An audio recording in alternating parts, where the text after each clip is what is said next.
All right, can everyone hear me?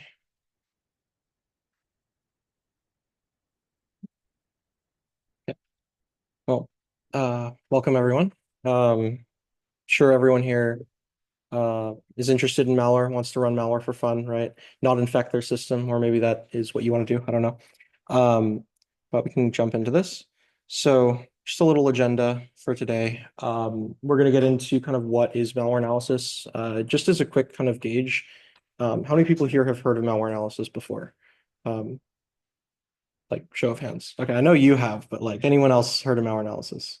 All right, taking that as a no. So we'll go over kind of why it's important. We'll go over a little bit about kind of what it is, where malware analysis is used, like what fields, kind of what the purpose of it is.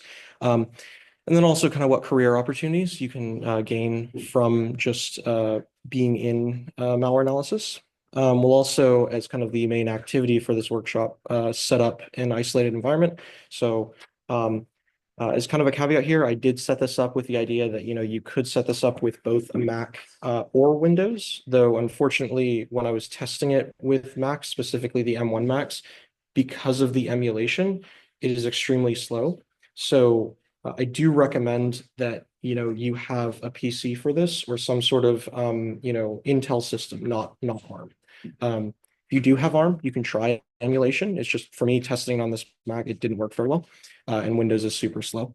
But we'll go into that. We'll try and set it up for the sake of this example. I'll set up with VirtualBox. We'll go into that a little later, and then we'll practice kind of the isolation of setting up an isolated VM environment, as well as creating a snapshot and installing Flare VM to basically set up an environment that you can uh, analyze malware on. So lastly, we'll go over a little bit about practicing malware analysis. So if you want to kind of download your own malware, just there's all these websites online, things like Malware Bazaar, Malshare, and we'll go into kind of like how you can look at that, what it has, the features, and how you can download malware from that.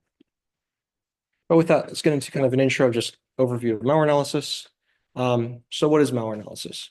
Now, malware analysis is the process of just examining malicious software, right? Put very plainly.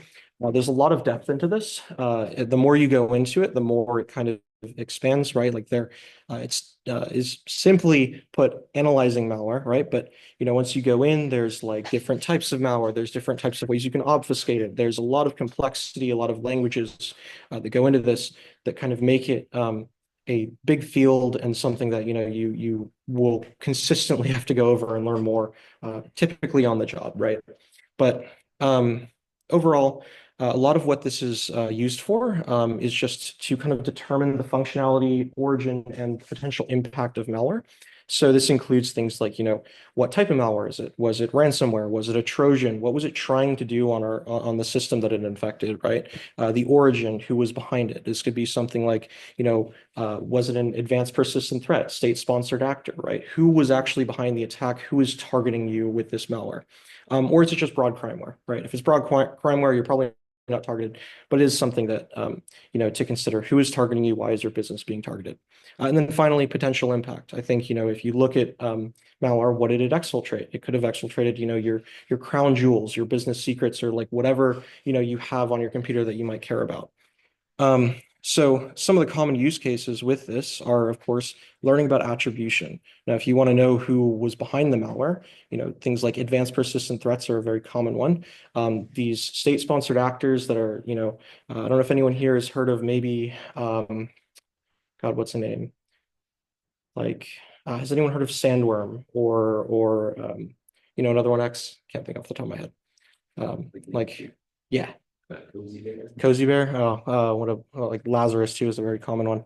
That's like the huh? What is it? I don't think I've heard of that one. But no, yeah. So bunch of APTs, bunch of different you know places to attribute this activity to, but just finding out who is targeting, why they're targeting, definitely a common use case. And then finally, and I think the most common use case is creating detections and kind of improving your defensive capabilities. So if you have something like, simple antivirus, let's say Windows Defender, right? Like I don't think any business solely uses Windows Defender, but maybe they do. And if they do, you can imagine that if you write your own malware, and you know that Windows Defender is being used, you can test that yourself. You can write your own malware. You can make sure that it's not detected. And then as an APT, send that out to the person you're trying to infect. If you have access to the same defenses they do, you know what it can catch, right? So people will make sure that the malware, the custom malware they're creating, if it's a hardened target, works to get around their defenses, and then essentially just break through it. So kind of creating those defensive capabilities is what's super important to kind of creating a defensive structure that is not something that people can easily bypass and easily get through. But with that, we'll go into kind of more about its importance, right? So with detections, once again, you build detections to better defend your business, right? You want to add that extra layer. A lot of businesses out there, and I really hope this it doesn't continue to be the case, but a lot of businesses will plainly just block a C2 IP. Anyone know what a C2 is? Command and control server? All right, well, I'll briefly explain it, but a command and control server is just, the attacker's server, put broadly, right? If you're infected, it'll reach out to the attacker's server, and then they can give it commands to do what they want on your computer, right? But instead of blocking just an IP, because IPs are cheap, you can boot up, a cloud instance, new IP right away, and there's a new C2 server, right? So what you have to do with malware analysis is, you can look at the core functionality of the malware. It's easy to create a new IP. It's difficult to rewrite your malware, right? So if you find that core functionality, then they have to rewrite their malware to evade your detection, right? And that's like that sucks. If I have to rewrite my malware, that's gonna make my day really mad. So um, as far as tools and ways you can do this, I have a couple listed here. You have Yara, Suricata, and ClamAV. Now, Yara is a signature detection tool. It essentially is just a way that it's essentially just a language. You can write up signatures in it and basically become your own antivirus, right? Where you're writing static signatures that look for certain core functionality or strings or things that are embedded in malware that you don't think are going to change. And then from that, ClamAV is an open source antivirus that has similar signatures. And then lastly, Suricata is kind of a network intrusion detection system that basically takes in network traffic, and you can write alerts for this to also detect things like, a C2 beacon. Talked about that C2 server, right? So if a attacker is reaching out via a C2, or to their C2, their server, you can capture that traffic, look at the unique aspects of it, and try and write something with Suricata to kind of break that down and isolate it and alert on it, right? So as far as tracking threat actors, um, overall, the main thing is just determine common code, right? If you have common code or common techniques that they use, you can kind of say, okay, well, this looks like reused code from a previous actor we've seen. This is something that we want to look into more. I know one of the actors that did this, that's a Russian actor, is Sandworm, if anyone has heard of it. And what they did is they reused one of their, what was it? They reused in one of their pieces of malware some code from one of their previous ones, and that was how, instead of trying to pin their results on a different company, or sorry, not different company, different advanced persistent threat, different country, it ended up getting pinned on them. So they through their code similarity to a previous piece of their own malware, they were caught. They were found to be behind it, and that's how we ended up determining that they were behind I think it was the Olympic attack. But yeah, so with that, we'll go into some career opportunities.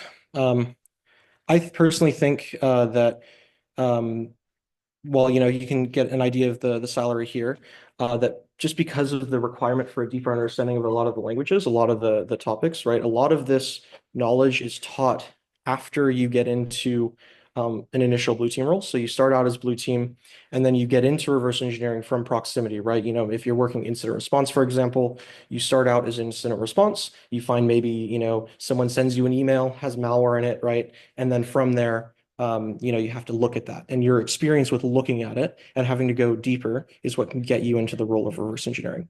But with that, I think it comes with, the pay is reflected on the knowledge you need to know. But you can see here kind of some of the roles that you might be able to get into this with. Cyber threat intelligence, incident response, and then digital forensics are a couple. But yeah, overall, these are all just blue team positions is kind of a blue team area.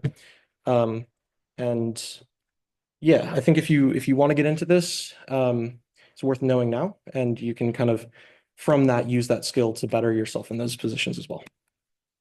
Let's get into some isolated environments. So, does anyone here kind of have an idea of what an isolated environment is? Okay. So you can kind of see one here, and this is any run, if you've heard of that before. Now, any run is a sandbox. It's just an online sandbox. You can basically upload your malware to it. And then from there, you can see run it and give you a bunch of information.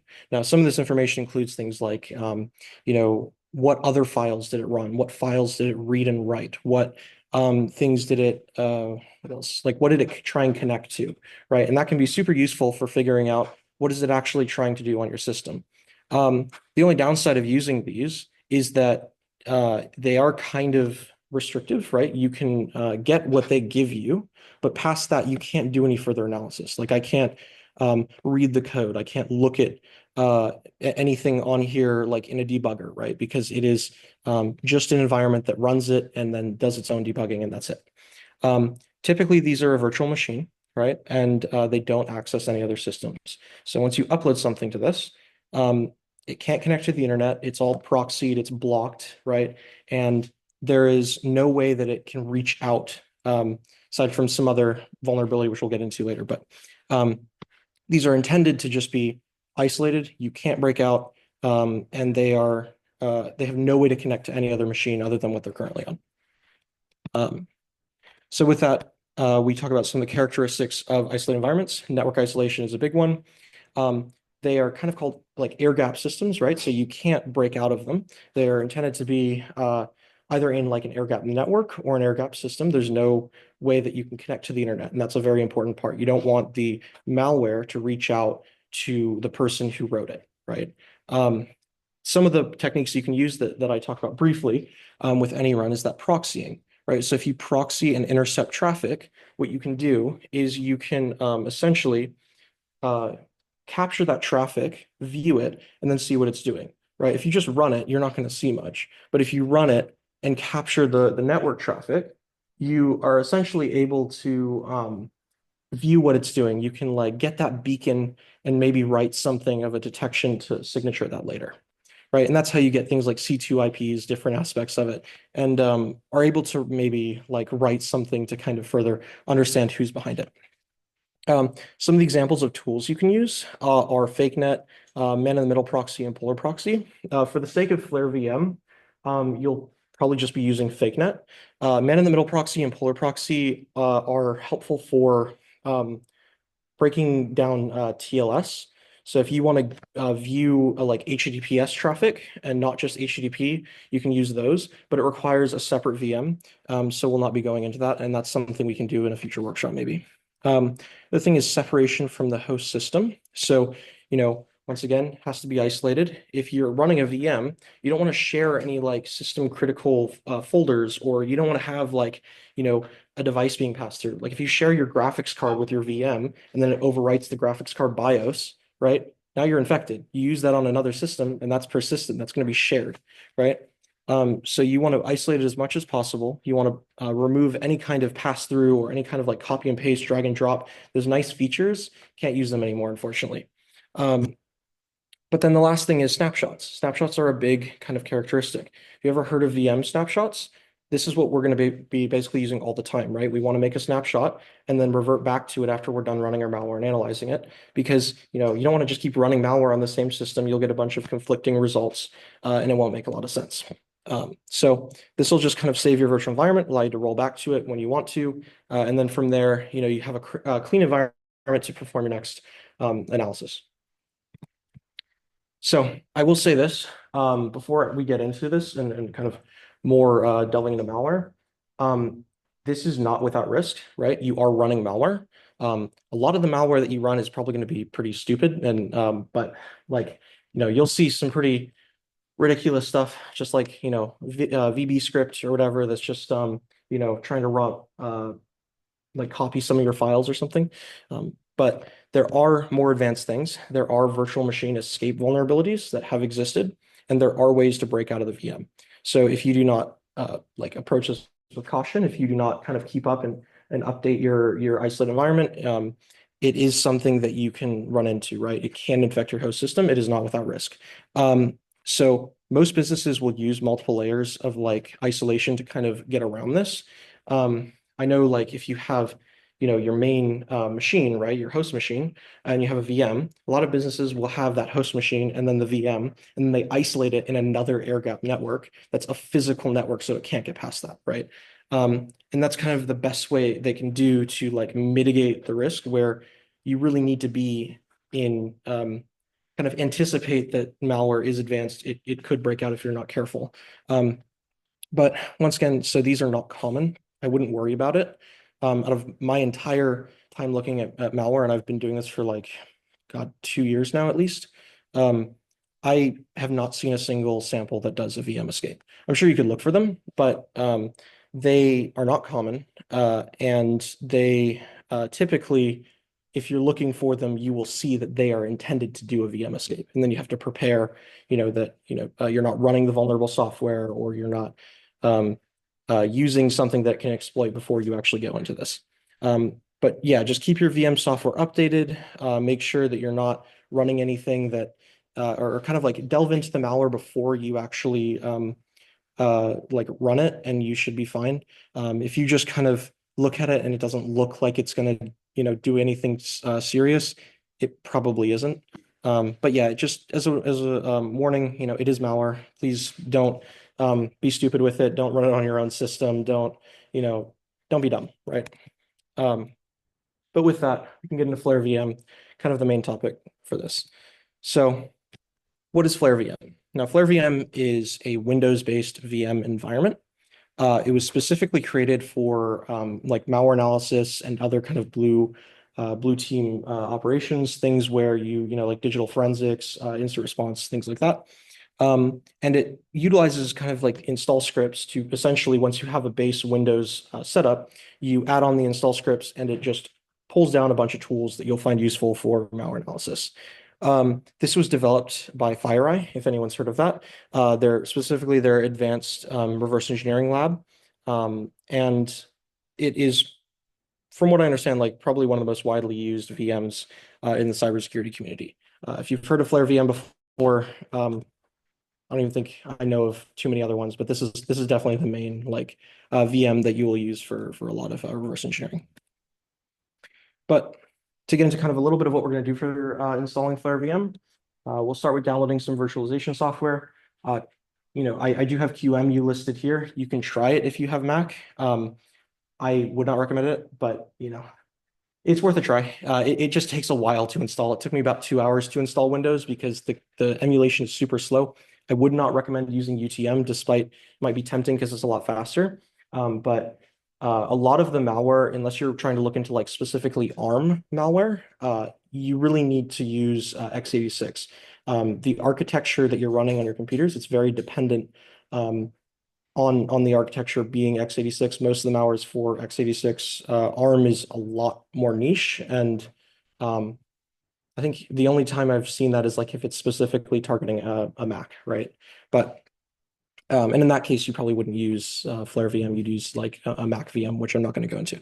But for the sake of installing the virtualization software for Windows, we'll use either VirtualBox or VMware. I'm going to use VirtualBox just because it's easier and I don't have to, no one has to pay for it, right? There are ways to not pay for VMware, but I'm not going to go into that because that's kind of sketchy. But you can figure that out yourself if you want. So we're going to create a Windows 10 VM. We're going to kind of go into how to install Flare VM. This involves disabling the automatic Windows updates, disabling the Windows Defender antivirus, and then finally installing Flare VM, which will take probably a while to install. But once it's installed, we can be ready for any future workshops with that. From this, we can also go into isolating the VM and then creating your first snapshot so that you can later kind of get into malware analysis and actually running stuff. So let's get into installing VirtualBox. I don't know if anyone here already has it installed. I'll leave this up for a second if you want to copy the link down. Um,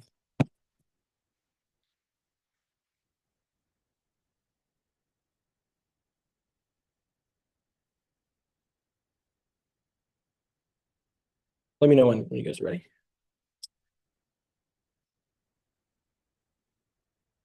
Oh, cool, you brought a Windows system too.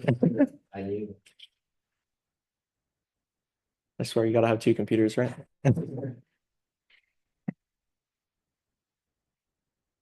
right. Everyone ready? Well, with that, I have this Apple Silicon one. If you want to try it with Apple Silicon, the step I would say to start is to install Brew. If anyone knows what Homebrew is kind of just a package manager for Mac. And then from there, you can install QEMU, which is just a open source emulator that essentially will allow us to run x86 Windows on Apple Silicon. Generally, if you install this with UTM, you'd have to install the ARM version. But because of a lot of the malware being for Intel and x86, it's best to install it as the x86 version. Um, so to install it, you can just run brew install QEMU after going through the install instructions here on brew.sh. But I'll skip over that for now because once again, this is going to take a lot more time and isn't a super great option. If you have Windows, I would definitely recommend that. So downloading Windows ISO, you can download it at this URL or just search up Windows ISO or Windows 10 ISO download. For the sake of this, we're using Windows 10. I did say that we would use Windows 11, but it is a lot more complicated. And I think for just getting started, Windows 10 is easier to kind of get into. And that's what Flare VM supports most. So um, that might take a second to download, but we can get started. Does everyone have the download like pending or going at least? Cool. Okay. So this is for QEMU. If anyone wants to take note of this, I will upload the slides. So if you want to copy this down later, this is kind of how you would install it. It's kind of an overview of what this command does. You're initially just creating creating a disk, QCOW2 disk image. And that's with the QEMU image command. Then from here, we're allocating or running it with the QEMU system as this x86-64 system, 8 gigabytes of memory, 4 CPU cores, and you're booting off of this CD-ROM ISO, right? And then you are setting up a NAT network initially for you to kind of connect to the internet because you don't want it to be isolated to start. But after you have finished the install, you should remove that. There is a later command I have listed as what you should generally run if you want to run malware. So this command, as mentioned before, is the actual command you should run if you want to set up QEMU to run malware. You don't want it to have that. I got my wristwatch getting blown up. All right. So if you want to run QEMU on Mac and to run malware, you can see we no longer have that NAT network. We no longer have the networking set up. So once you start this, you'll pretty much only have one interface, your local host. You cannot connect to the internet, and there are ways to verify that. And you also have this snapshot flag. Now, from what I understand, the snapshot flag just ensures that there are no changes. Any changes to your drive are saved to a temp folder. And then once you exit out of the VM, they're just completely removed, right? So it goes back to the original state that your hard drive was at, which is perfect for running malware. You can run it once, it'll do whatever it does, and then you close out of your system and no changes were made. But with that, I think we can get into kind of a do it live install. So I'll get into that if you all want to follow along. How's the Windows download going, the virtual box install? Everyone done with that? Huh? Halfway? Are you still installing it? Okay. Well, any questions for now before we move on then while that installs? Yeah, what's up?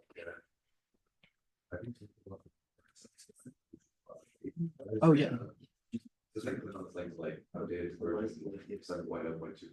I mean, yeah, you can. I think if you do update it, because we're not going to run any malware in this specific workshop, it should be fine if you just want to do that later. I mean, we're just going to create a VM, right? And then you can update it later. But yeah, you can. I think that should be fun if you just update whatever you currently have. Um, any other questions? Oh, I don't know if there's Zoom questions. I don't see the chat. Let's see. Any Zoom questions? I don't see any. All right. So, oop, can't go back. It's fine. We'll get into the do it live. So let's see here. For the sake of this, I'm just going to use my home environment. So I do have a Windows VM set up for this. Oh, am I not sharing? All right, cool. Thank you. Close that out. You don't get to see my messages. There we go. Is that better? Okay. So I'll start up this Windows VM. And this is just base Windows. I mean, I know I'm starting a VM within a VM. It's fine, but get that started up. You trying to install VirtualBox? Some of it like makes it executable. Yeah. Oh, that's wait, what? Really? Yeah. Oh, are you talking about the media creation tool? If you go to that URL, you should just be able to download the Windows 10.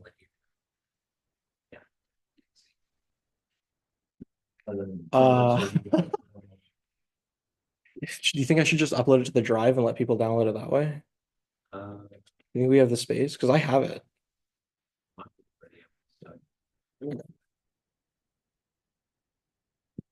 My God. All right.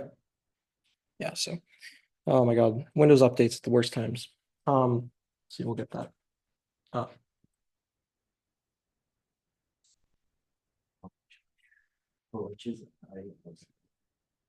Anyone else having trouble with the install? I can kind of walk around and help out as we go. Um, that's yeah, I mean, I think I might have an extra USB too, but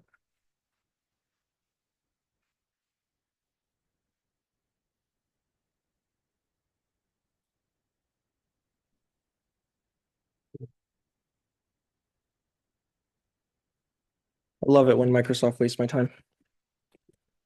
All right. Let's see.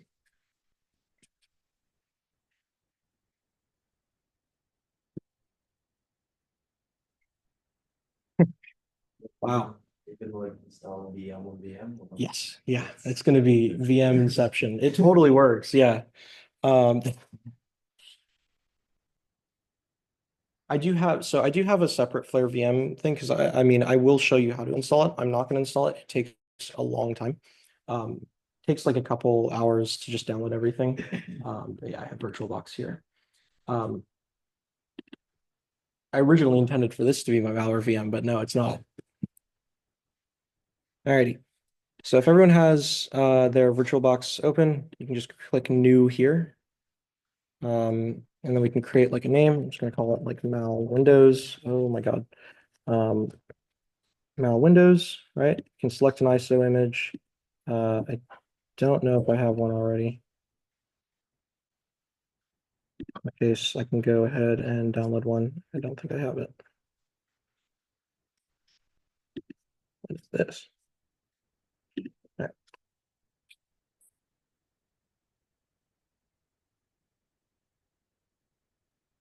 See if I can. All right, it's a little better.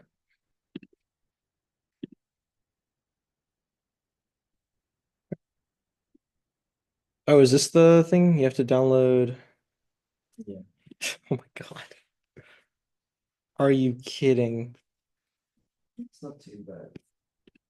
No, that's annoying.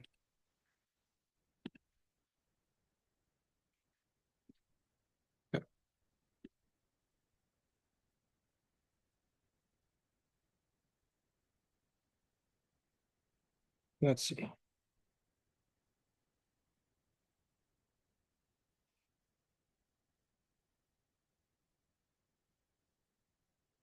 What do you think we should run for malware? This is the last minute malware. WannaCry, you don't think? Oh, I mean, you can spoof it. You can totally like if you wanted to, you could wait, what if you use FakeNet? Because then FakeNet will like act as it's responding. Oh, well. No, wasn't it if it didn't exist? So it would still run if you were on an air gap system. Checks if the server exists. Doesn't stop. No, I thought if it was, if the domain was, can't remember what I'm thinking. I don't remember.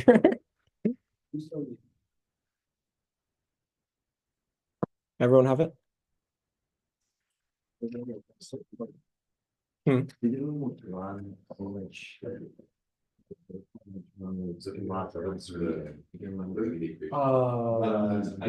Was that for Cali or something? Oh, yeah, it was, but Yeah. because it wasn't set up, we didn't actually. Yeah, I think because we did have that set up in the VM, if I remember. And didn't you have to delete it, Dex, the Kali VMs?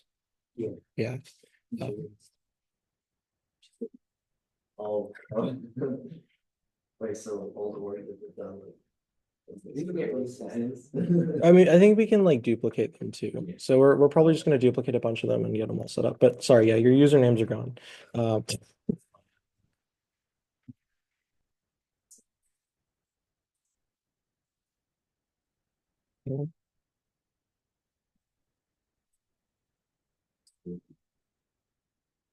what is it? So this was what we were planning to do like last 2 weeks ago, more or less.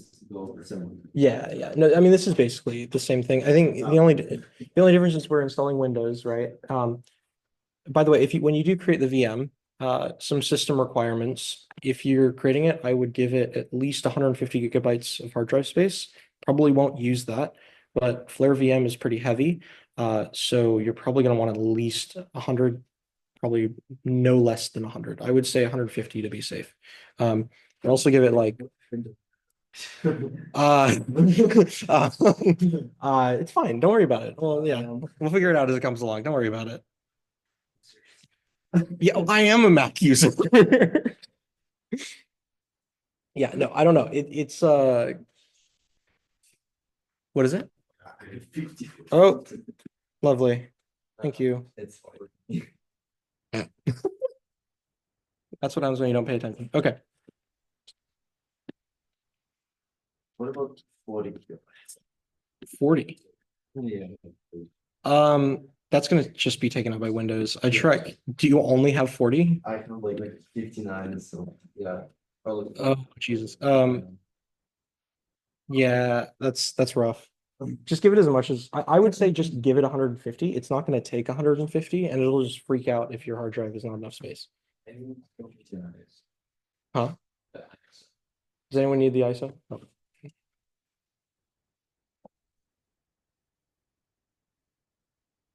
I don't know why I'm doing this. I totally have the ISO downloaded. I could just like SCP it over. Well, this is on a VM. This is at my home. So And did you not connect the directors from actual, what is it? like, did you not connect the files? So I just download the ISO. It's using Proxmox. So here I can show you. Yeah. I mean, yeah, you know what Proxmox. So it's like I have everything here. Um, but like, yeah, like this is the one here. I'll boot this up because I'll use it later. But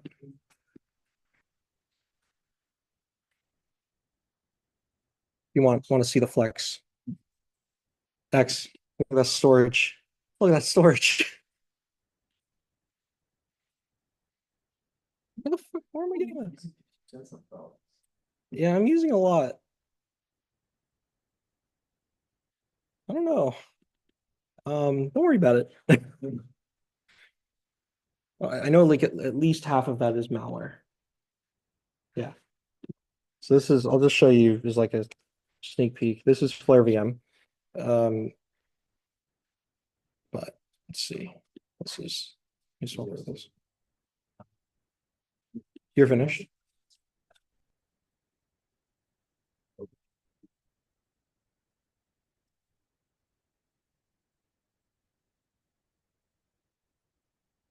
I regret turning signal notifications on. Huh? Dude, I have like over several hundred notifications on Signal right now. Jeez. Okay. Anyone need any help? I can walk around and help out if you need it. No one? Okay. Oh, there's stuff inside. Okay. Oh, cool.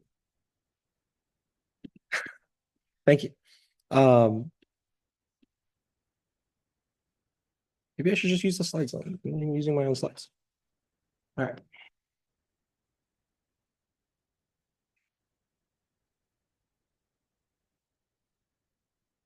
Are you kidding me?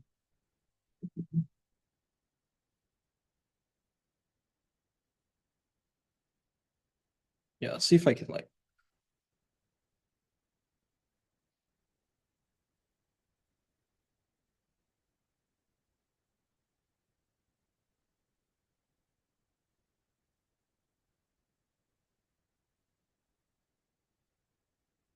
Right. Yeah, just use recommended settings, ISO file,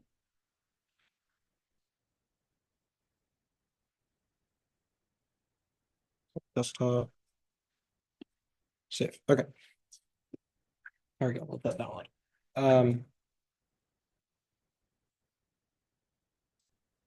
God, I I don't have that. It's not that fast. Oh my God. Okay. Um, well, it's on my home internet, so um, yeah. I'm surprised, dude. I have that really shitty Cisco router.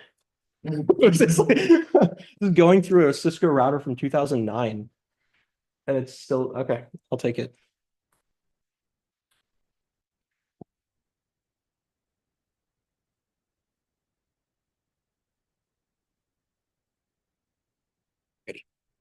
So, I mean, if you have a VirtualBox set up, is anyone here like ready to create the VM? Okay. So, oh, do you have a question? Did you have a question? Oh, you're waiting for the ISO? Okay. I'm waiting too, so it's fine. Um, you don't need to verify the download. Just let me download it.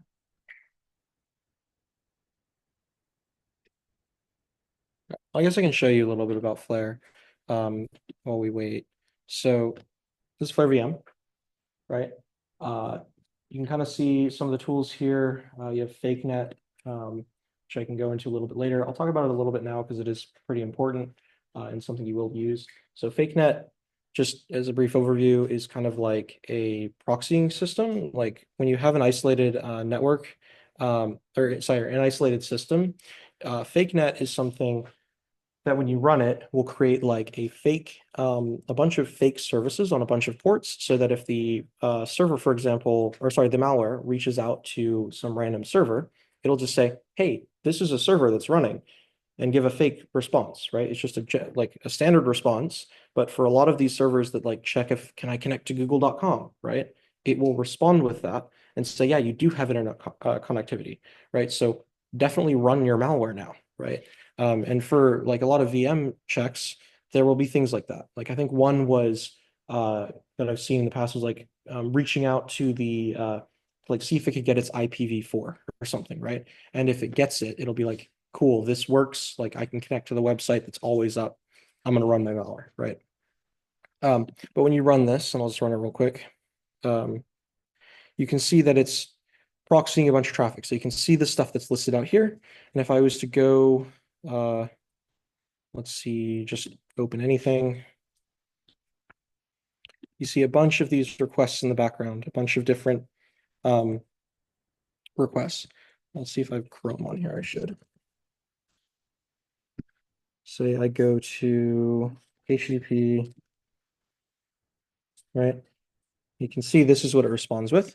And then if you look in the output, you can see it actually prints out the traffic, right? So if you were a C2 server, you would have that output now and you could see what they're doing. And I can't tell you how many times I've just used this tool and have gotten the C2 IP and what it was doing. Like I think one of them in particular was like an FTP server. I looked it up and figured out that it was or no, there was an FTP server. There was another one that was I think it was a Peruvian IP, and it just was listing all of its hacked clients on like plain text out on the web page, and you could just see all of these machines that were compromised listed plainly, right? And then I tracked that to an article that was like, oh, okay, this is an ongoing attack in South America that's just happening, right? It's a thing. This malware was targeting a bunch of South American countries, right? So that's just through reverse engineering discovered that little thing, and just through fake net, right? Super easy. Um, but yeah, that's just kind of an example. You can see if I kill it, now there's nothing, no internet, right? So it also saves it out to a Wireshark capture. So I could then just open this, look into it, little example there. But I'll come back to that. Let's see. Is this done yet? Cool, nice, wonderful. Are you kidding me? All right, there we go. Let's see. I'll just copy it over from my other computer. Did it create it? Is it on my desktop? All right, cool. CPU, I would give it, how many does your system have? I'd give it like 8 easy. If you have 28 cores, just give it 8. Like,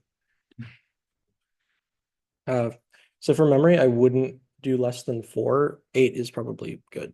Like, yeah. Let's see. Just- Okay, so I can go here, go back to VirtualBox. Let go back here.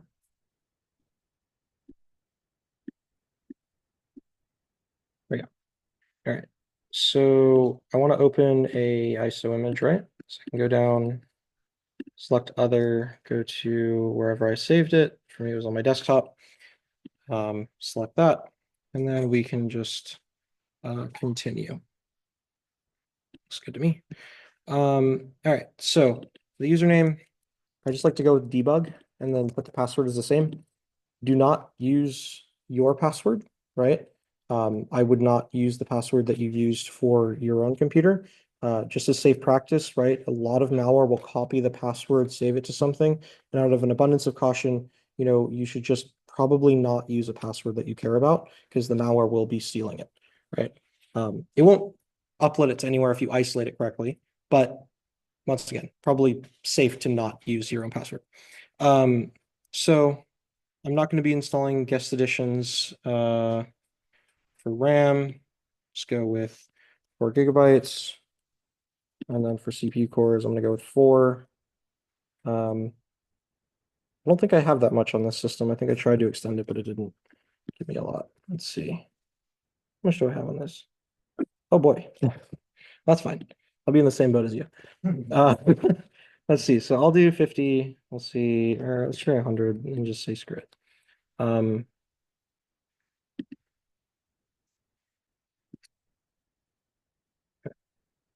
so once I start this up, I'll just go here. Oh God, there it is. It is powering up. So once I start this up, we'll just go into the install. Does anyone here like install Windows before? Cool. Okay. Um, yeah, so it's a fairly simple, just go in and install. I don't think there's anything too different. I think it's pretty standard. Um, yeah, pretty much. You got an error? There, let's see.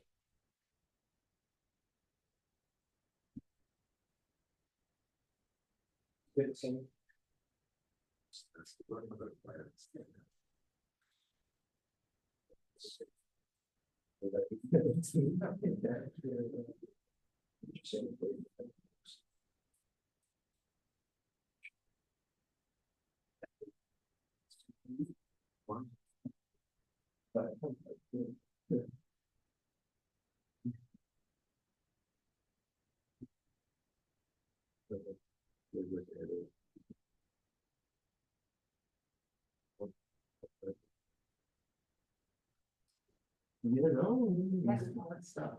That's all I need. It's good. That's what I'm doing.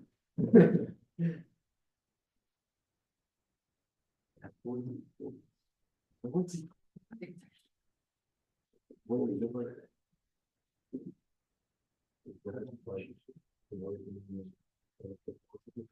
That's only for like AI workloads. Yeah. Yeah.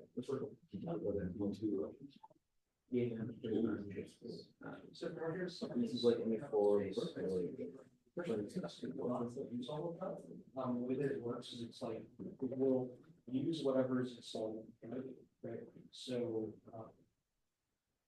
you can just give it, like, you could give it the same. Just know that, that's like me maxed out. Yeah. Yeah, I would say under, what I'm sure it's.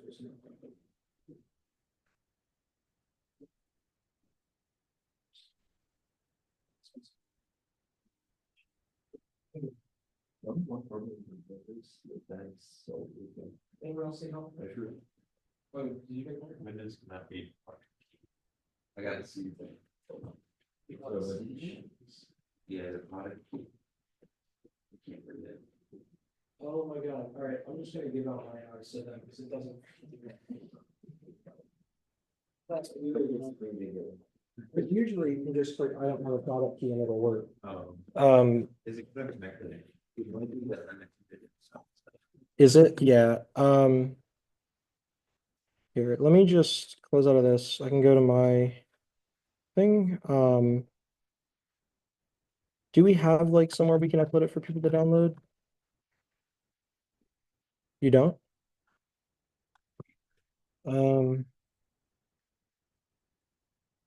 I mean, I could pass around like a USB if everyone wants to. I think, well, don't we have Google Drive?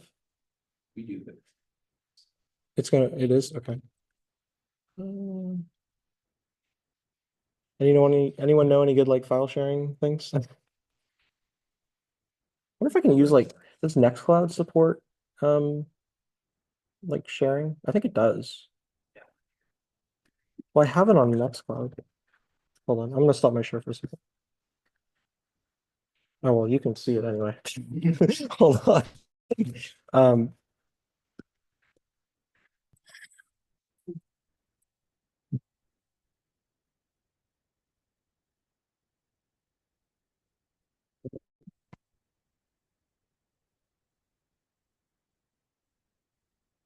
uh, there we go. Okay, let's go to console. Okay, so it doesn't look like I'm gonna be able to do that, unfortunately. If I go to this again.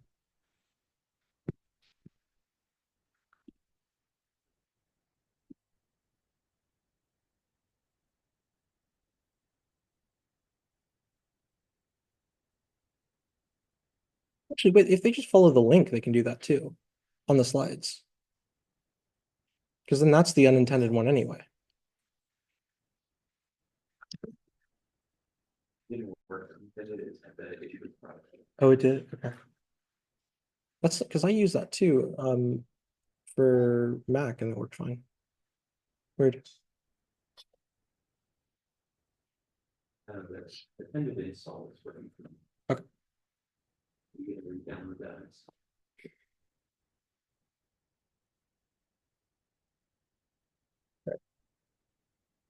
Anyone have any like issues right now you want to go over?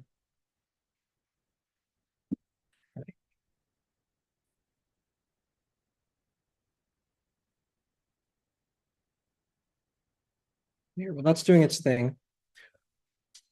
Like the unattended? The unattended one? Yeah. Yeah, okay. Attended, sorry.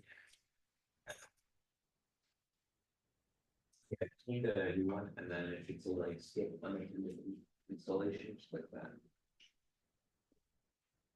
I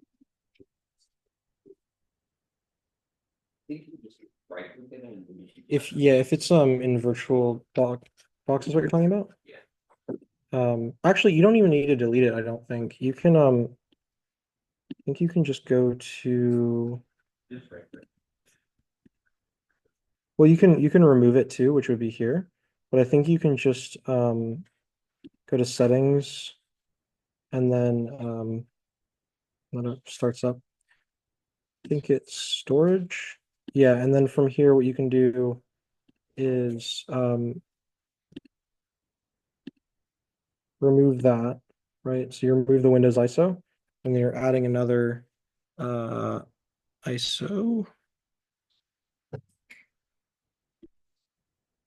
Can I do this? Yeah, add optical drive, and then I select the new one, right? Um, So you don't have to delete it. You can if you want. Both ways work. Are you kidding me? All right, screw that. Let's see. Let me just go. Did the do you still think I should show the media creation tool? You don't think so?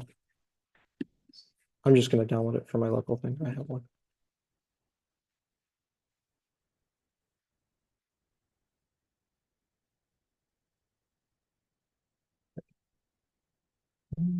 Should be able to.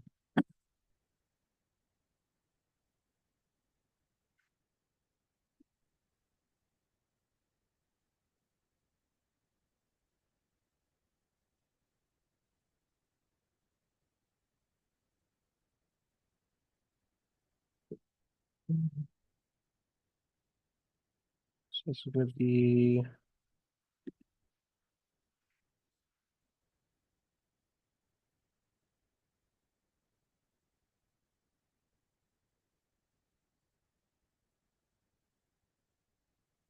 Here we go. Alrighty.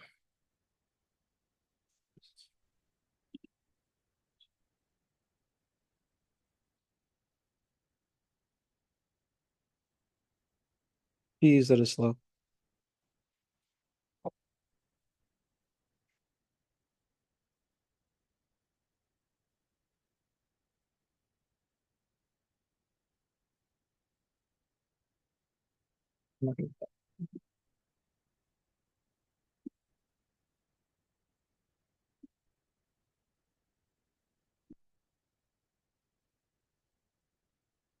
Everyone ready to move on? I don't want to keep you waiting if you are. Because I can just move on to doing it through this if everyone has the Windows set up. Um, like I don't have to. I have a Windows, so I can just install it through Proxmox. Does everyone know? Okay with that? Okay. So I'm just going to use Proxmox instead of VMware. But here, let's see. I'll just create a new VM.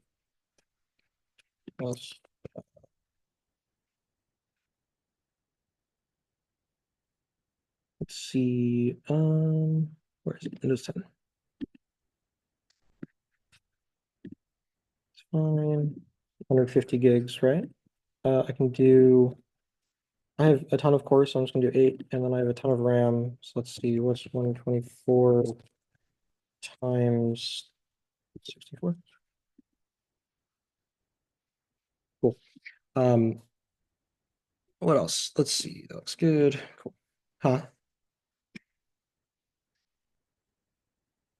The what now? Oh no. Okay. What is it?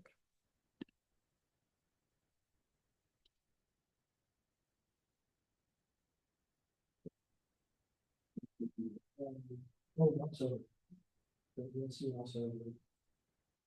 The woodworking.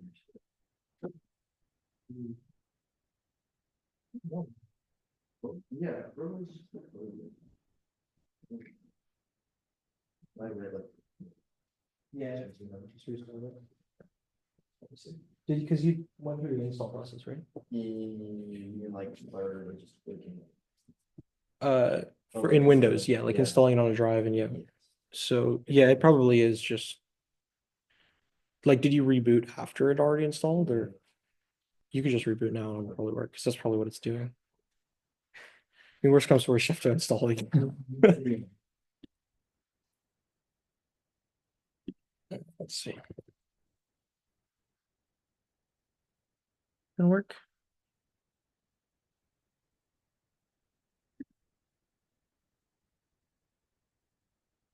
Reset it. Yeah, you can. I'm gonna do the same. I don't think this one's doing it.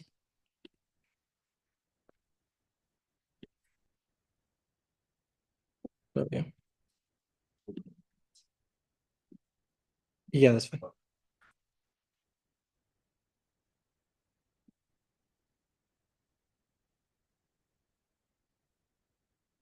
What the hell?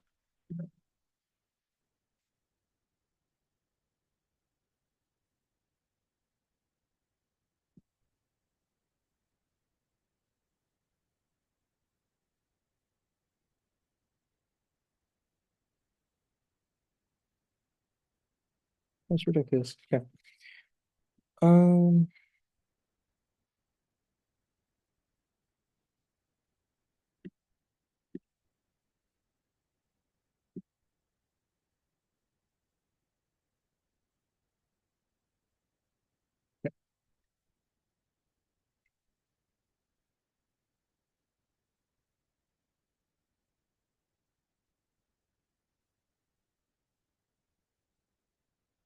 oh, I see.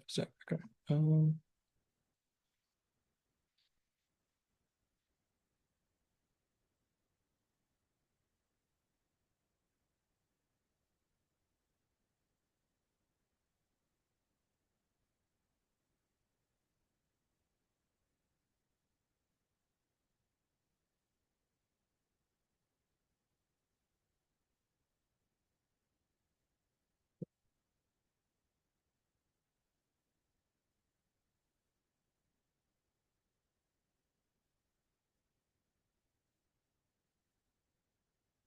for the reason this one's having issues, I will remove this one and try again.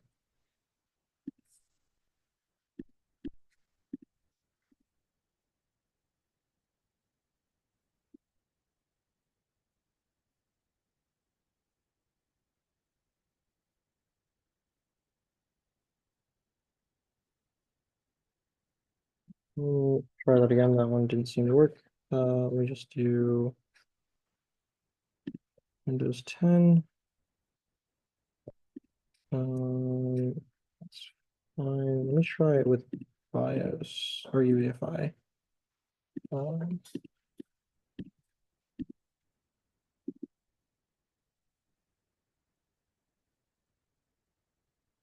mm, um, 6,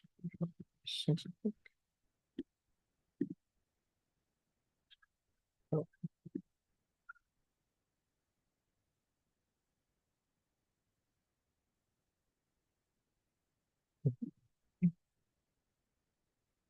So you don't have to do this, but because I'm using KVM, I have to also install a couple of drivers. You can just, I'll tell you where I'm doing that and you can ignore it. Shouldn't be the case for, uh, shouldn't be the case for you since you're using VirtualBox. Okay, so I can go to boot manager. Um, this one, just continue. That's not right.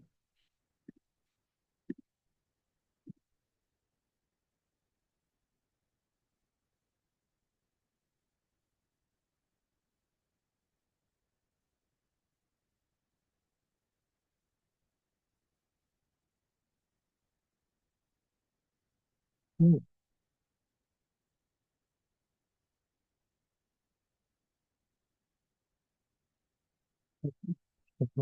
Okay. Okay.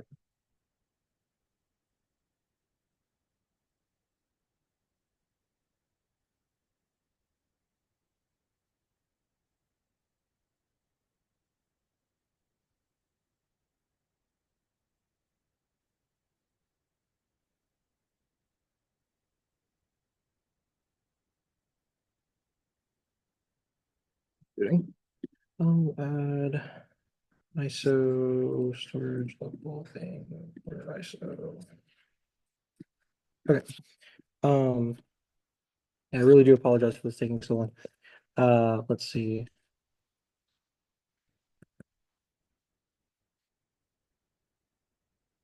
Oh, let's get that booted. Is everyone, I mean, if so, how many people are waiting on the Windows install or have it installed? You're still waiting? You're still waiting? Yeah. It says that I need to activate a private key. So yeah, that was the issue with the ISO. Here, I can give you the right ISO if you want. Because it's just because it's as you mentioned, X an attended, you have to have an attended install when you create a Wikimedia creation, it doesn't work. So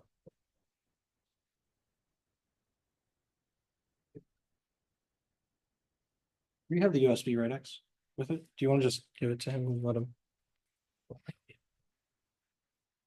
So just use the nice symbols. See, security. Yeah, yeah, I don't think I just sit on the last. Yeah, of course. I mean, if you want, if you still have your laptop, you can install on Windows right now for VirtualBox. Yeah.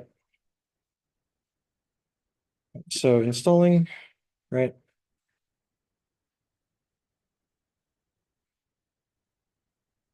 Now, so there are a couple of steps after this, right? So once we have Windows installed, if you already have it installed, you can go to the Flare VM GitHub page. They have a couple of instructions.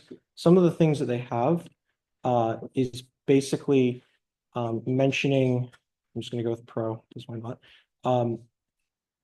They mention that for one, you have to disable Windows updates or suspend them. And then the next thing is you have to disable the Windows antivirus. So when it installs, it installs a lot of like tools that are of course related to cybersecurity. And a lot of antivirus will just flag it as malicious regardless. So I don't like nothing it installs is inherently malicious. It's how you use it that could make it that way. But yeah, I wouldn't worry about anything, just disable the antivirus. It'll be fine. Um, what is it? Flare VM? Yeah. Okay. So this is the thing that I was talking about. I have to do this. You don't, just because of driver issues. Let's see, where is it?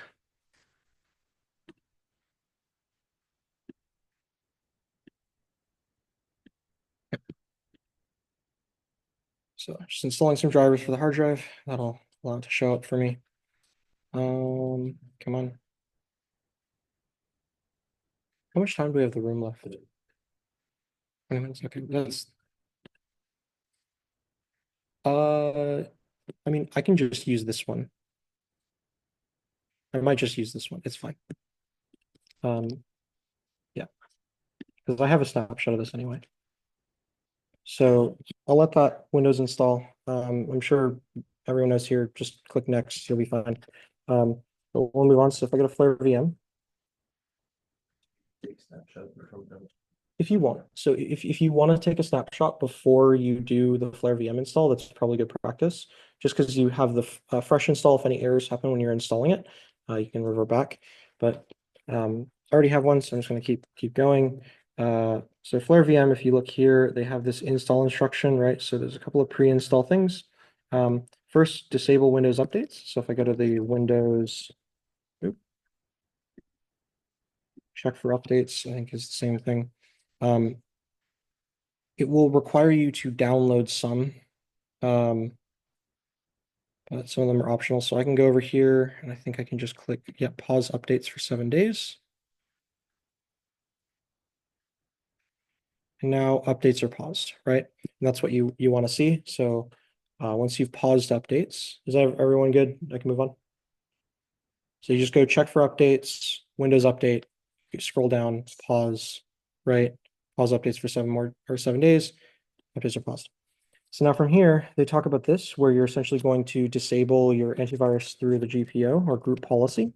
So if I go to just virus and threat protection first, this is just to disable the tamper protection. So I'm going to go to manage settings. I'm just going to disable everything, right? Now, thing is Windows is annoying, right? So it will try and re-enable this despite the fact that you just enabled it, right? The next time the computer reboots, it will start it back up. So using GPO, we can type in here, we go to our search bar, type in group policy, right? And there's that edit group policy. And now what this starts up is this page. So if we go to this little article here, actually, let me just bring it up here. It's probably easier. Flare VM. You go to this, talks about kind of how to do it. And there's a couple of keys we have to go and modify. So, nope, that's not it. So here it is. So here's the kind of keys you want to go down, right? So they list it. But essentially what I'm going to do is I'm just going to go here I'm going to go to my group policy object thing, make that full screen. And then following this, they say to go to configure computer configuration, administrative templates, Windows components, Microsoft Defender, and then real-time protection. So I go here, I go to computer configuration, administrative templates, Windows components. It was Microsoft Defender antivirus. Within here, you have the turn off Microsoft Defender antivirus. You want to enable this. It says turn off, right? So you need to disable or enable the thing to turn it off. And Windows likes to be reversed like that. And then from here, you have this real-time protection. We can go in here, double click on turn off real-time protection, click enabled. So we're turning it off, right? Click OK. Everyone good there? Yeah, what's up? Just make sure those one of you say next to everything. Yeah, after you get through it, you just like next, click on the hard drive, and it'll create like whatever partitions it needs, and then it'll install from there. Right. So from here, I think that was everything. So there's, yep, turn off Defender antivirus, turn off real protection. Yeah, that's all done. So now the antivirus is off, it won't turn back on, and we can go over to the next stage. So in the next stage here, we have the this, which is the Flare VM install, right? So we can just copy that and put it into PowerShell. Definitely great security practice to just copy PowerShell. So Flare VM.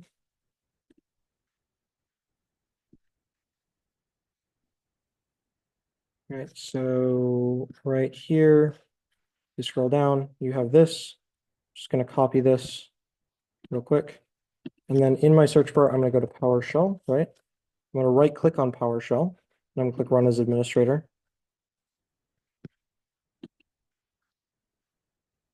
Everyone good? Huh? Too fast? Okay. What is it? Bars. There's a non-GPO automated thing. Look at the third item. The third item, is that what that is? It's not all machines have their policy. Oh, I've never used this before. Instead of the release down with the. Cool, yeah. I mean, if that works better, you could just try that. I'd be curious to see if it works. So you go to the third option, what X was mentioning. So there's this right here, automated.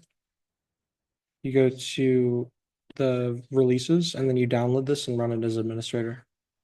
Yeah, what's up? It is going to be, yeah. So I will also upload the slides. I think the main thing once you have Windows installed is just you can go through the the Flare VM install. If you want to have the recording up, I think there are other YouTube videos too that have it set up, which might be faster and easier because it's going to be completely raw and unedited, right? So the OVA, yeah, I can do that. Could you create an OVA from the Proxmox thing? Not, but, I could do that. Well, if you have yours, you can share your OVA if you want. Which one? It's almost done. The third one, so it's the automated one. Yeah. This is gonna kill your battery too, trying to run OVA. For sure. There just needs to. Yeah, so go to releases, click on the exe. Yeah, that's that's fine. Yeah, version 4. Oh, well. Okay. You can make that bigger, right? Yeah, but like it's for some reason it's not like. No, wait. Yeah, it's like. Yeah. They clicked on. Yeah, get downloaded and we can just write. Oh, yeah, just put. Sweet. You got it? Yeah, so I'm gonna run this real quick, just to show everyone. So once you have the administrator thing, right, you can just copy and paste it. Nope. Okay, well, it didn't paste. Let me go copy paste, right? And then once you run it, oh, that downloads it. Let's see, where's the next one? Yeah, so now you have to do this. So you follow this, unblock the file. Oh, it's not in the right directory. Okay, users. I don't remember what I called this user.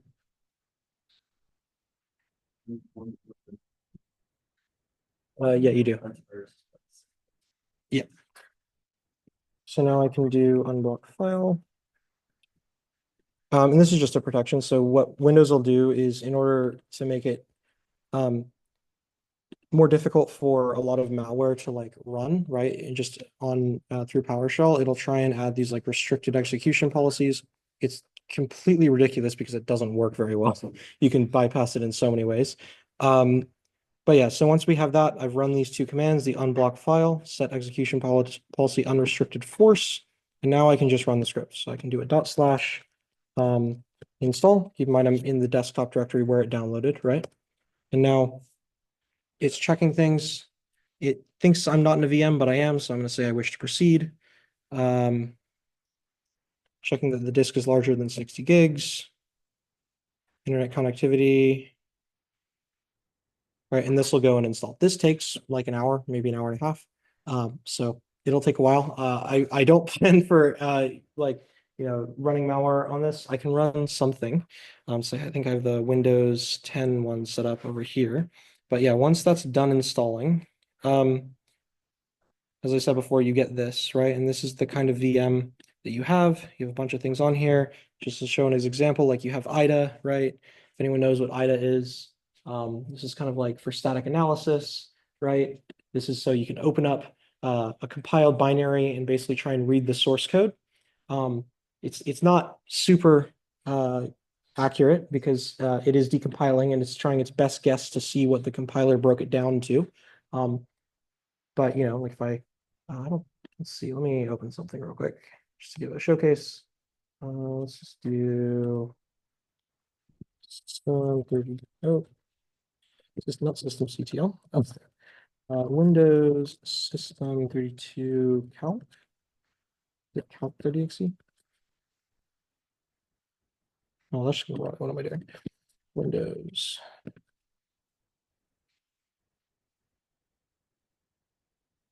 System 32.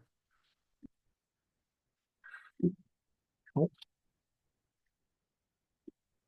Open that. All right, so it's going to load it. Can open it. Sure, go ahead. Yep. Nope, I don't have a PDB file. Okay. Go, it's loading up, and you can kind of see here what it looks like, right? So now we have this start. You can go in, kind of read the code. This is static analysis. This isn't something you necessarily need a VM for, but you can use it that way. You also have dynamic analysis. So if we want to go into dynamic analysis, you have x64 debug, and this will actually run the process and then allow you to kind of step through it, kind of like any debugger. If anyone has heard of GDB, right? This is kind of what this does. It's just a Windows version for it and graphic interface. Yeah, but if I quickly go back to the slides wherever I put them, can talk a little bit about, let's see, kind of the isolation. So once you have it set up, you're going to want to remove your network adapters, right? So any network adapters you have set up, you're going to want to remove them. You want to check that you're isolated before running anything. Can you ping google.com? Can you ping 1.1.1.1? If you can ping any of these, you're not isolated and it can connect to the internet. So that's a simple check, simple way that you can quickly just say, am I connected? Is anything going to get out, right? This isn't a catch-all, right? There are still ways to get out, but it'll most likely catch anything that you're doing that's like a sanity check, right? So if ping fails for both of those, you should be fine. You also want to disable some VirtualBox features, things like copy and paste file uploads via drag and drop, things like that you do not want enabled. They're nice, right? They're nice features, and typically you won't see malware that exploits them, but you should probably disable them regardless. They are like a hole that things can get through. And then shared folders. You can have a shared folder to like transfer malware to and from the VM since it's isolated. But typically you're not going to want to like share anything you care about. If there's ransomware, right, and you're running ransomware, and that shared folder is there, it's going to encrypt everything on it. You will lose everything in that folder, right? So expect that anything in that folder is temporary. It's just for transferring to and from the VM. You should not expect to get anything back that you put in there, right? Some closing notes. Just wanted to go over Malware Bazaar. So if you want to get started, if you feel like you're ready, right, you feel like it's isolated. If you have any questions and you want to make sure you're isolated, I am open. I'm happy to like go over your VM, make sure that it is isolated. I don't want you running stuff and infecting your system. That would suck, and that's not how you enjoy malware analysis, right? But Malware Bazaar is a great place to just download malware. It is like it has around 700,000 samples, around 400 or 500 gigabytes in size. You can see kind of on this image here, there's a bunch of tags with the type of malware that you download. Some fun stuff to look into are like Excel files I found, or like Word documents. The VB script in that is kind of easy to read, easy to look into. You don't have to know like assembly to try and read the code and analyze it. So I think that's kind of a good place to get started. And then if you want to scan this real quick and give some future ideas for topic ideas, I showed a little bit about the static malware analysis using IDA, but we'll go into it with Gidra, showing you like decompilation, how you can break open a piece of malware, like view it and really try and go into it statically. Or we could do dynamic malware analysis where we run x64 debug, step through things, maybe try and bypass some evasion techniques. We can also go over maybe if you want to know how malware evades detection. There are these things called packers and cryptors. A packer generally is a legitimate piece of software, and that is intended to kind of be like a way to compress your binaries. UPX is an example of this. But cryptors are directly intended to be used with malware. They are intended to encrypt your binary to basically make it so that it can evade detection or evade analysis, right? So if you want to look into that, that's kind of like maybe a little more advanced if you're getting started, but it's something that I think is pretty cool. I think that's like kind of the bread and butter of why malware is interesting. And then lastly, we can go into capturing C2 traffic with FakeNet and man-in-the-middle proxy. I can just show you kind of going over that and maybe do something where we can show how to capture SSL traffic as well. But yeah, if you have anyone want to scan the QR code, give some feedback there and just kind of vote because that'll definitely kind of influence my idea for what you guys want to go with. Anyone done scanning? Everyone done scanning? We'll give it a second. All right. So yeah, lastly, you can connect with us, join the Discord if you're not already joined. Check for up-to-date news, more workshops, more events, more CTFs as they come. But yeah, thanks for coming. Thank you for, getting started with malware analysis, trying to learn something new. Yeah, hack the world. Alrighty.